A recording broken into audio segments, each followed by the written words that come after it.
बिस्मिल्लाहिर्रहमानिर्रहीम। मैं हूं नवी सती और आप देख रहे हैं मेरा डिजिटल प्लेटफॉर्म। तीन अहम खबरें आपके सामने रखते हैं। एक तो ये कि तहरीक इंसाफ को इस्लामाबाद और मानसेरा में जलसे करने की इजाजत फौरन मिल गई है और एक तरफ बड़े बड़े केसेस भी बन रहे हैं। इंटरनेशनल लेवल पे आपने देखा होगा कि यूएनओ की जो एक टीम है और इसी तरह अमेरिका में जो कांग्रेस है उसने जो आवाज उठाई है उस पर भी बात हो रही है। इसके साथ साथ बरतानिया में जो है वो इलेक्शन जो है वो होने जा रहे हैं। 650 नशिस्तों पर आज वोटिंग हो रही है और तकरीबन 4500 से ज्यादा उम्मीदवार मैदान में हैं।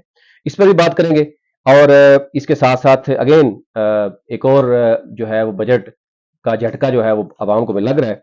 आज भी 5.72 रुपए इजाफा किया गया पर यूनिट आवाम के लिए, यानी बजट के बाद जो यानी आफ्टर शॉक जो है वो लग रहे हैं अभी तक। और फिर दूसरी तरफ जो है वो ब्यूरोक्रेसी के अयाशियां खत्म नहीं होती। 8-8 10-10 घर नए बन रहे हैं, नई गाड़ियां खरीदी जा रही हैं, बजट में ये चीजें एक तरफ शामिल है। तो जाहिर है फिर आईएमएफ किस तरीके से जो है वो ये चीजें देखेगी। अच्छा जी, सबसे पहले बात कर लेते हैं जनाब बरतानिया के हवाले से। अब बरतानिया की जो पार्लियामेंट की 650 नशिस्तें हैं उसमें 4500 से जायद उम्मीदवार जो है वह मैदान में हैं।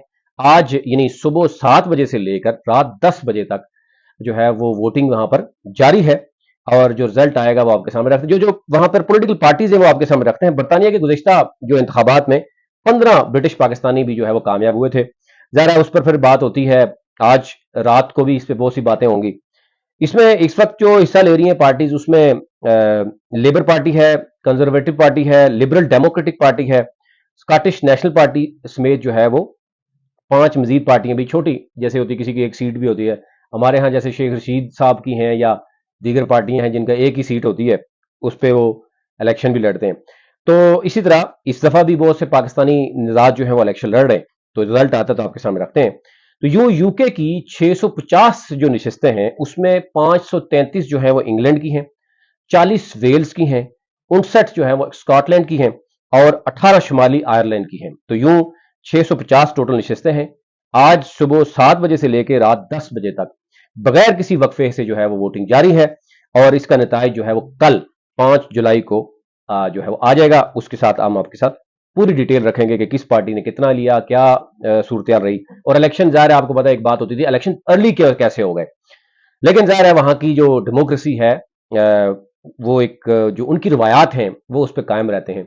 वहां पर धांधली की कितनी एक बात होगी, वहां पर मैनेज कैसे होगा वो भी आपको बताएंगे कि वहां पर इस तरह की बातें क्यों नहीं होती। अच्छा जी, वफाकी काबीना ने बिजली के बुनियादी जो टैरिफ है उसमें बताया कि 5.72 रुपए का इजाफा कर दिया है और उसमें 1 जुलाई यानी अब तो आ गई है। उससे अब क्या होगा कि जो नेपरा ने जो बिजली की औसत बुनियादी जो टैरिफ है उसको 30 रुपए से बढ़ाकर 35.50 रुपए से फी यूनिट मंजूर कर लिया और बाकी जो टैक्सेस मिला के आपको पता है कि आम सार्फिन को घरेलू बिजली जो है वो किस कदर महंगी कर ली जाएगी और ये आफ्टर शॉक जो है वो लगते जा रहे हैं। अच्छा जी, तीसरी बड़ी खबर जो बताई थी कि इस्लामाबाद भी जरा केपीके में मानसेरा में अगर जलसा पीटीआई कर रही है तो पीटीआई ये समझता है कि उसकी अपनी हुकूमत है, इंतजामिया भी उसकी अपनी है। आल्दो के इंतजामिया के कई ऐसे लोग हैं जो बात करने के लिए तैयार नहीं है। लेकिन दूसरी तरफ जो इस्लामाबाद में ये एक केस किया गया था पीटीआई को, तनोल चौक के पास 6 जुलाई को जो है वो इलेक्शन करने जलसा करने की इजाजत दे दी गई है। 5 जुलाई यानी कल मानसेरा में जलसा होगा, 6 को इस्लामाबाद में होगा। इस हवाले से आमिर मसूद मुगल जो कि NA 46 से जो इलेक्शन लड़े थे पीटीआई का, आल्दो इंटर पार्टी कोर्ट में मौजूद है, फैसला अभी आना है, लेकिन इस्लामाबाद हाई कोर्ट ने जो है वो उनको आगाह कर दिया कि जनाब उनको अलाउ कर दिया और जस्टिस बाबर सत्तार ने पीटीआई को जलसे की इजाजत दे दी है और ये कहा गया कि 6 जुलाई को तरनोल चौक के करीब जो है वो कर सकती है। तो ये तीन अहम खबरें थी, आप तक रखनी थी। मजीद जो इसमें डेवलपमेंट होगी वो आप तक रखेंगे। अभी तक लिए इतना ही।